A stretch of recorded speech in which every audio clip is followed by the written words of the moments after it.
بسم الله الرحمن الرحيم عم يتساءلون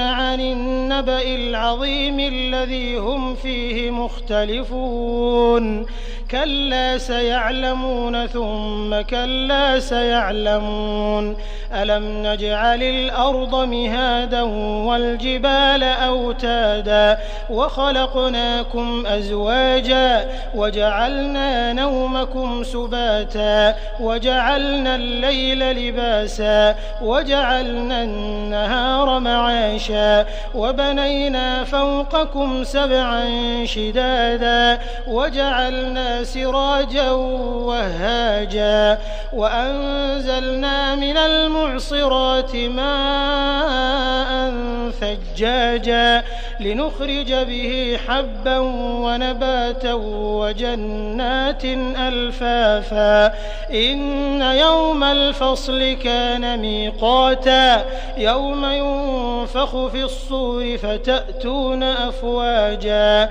وفتحت السماء فكانت أبوابا وسيرت الجبال فكانت سرابا إن جهنم كانت مرصادا للطاغين مآبا لابثين فيها أحقابا لا يذوقون فيها بردا ولا شرابا إلا حميما وغساقا جزاء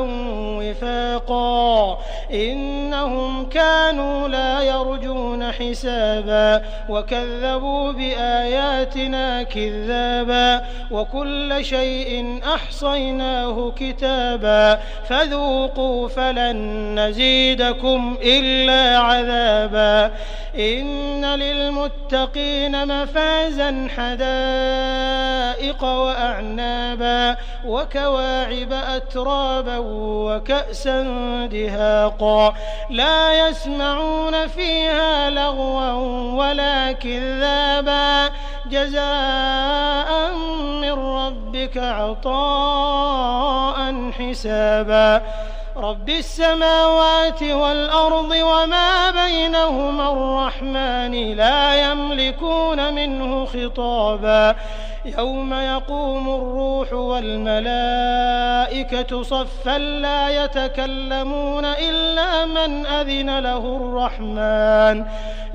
يتكلمون إلا من أذن له الرحمن وقال صوابا ذلك اليوم الحق فمن شاء اتخذ إلى ربه مآبا إنا أنذرناكم عذابا قريبا يوم ينظر المرء ما قدمت يداه ويقول الكافر يا ليتني كنت ترابا.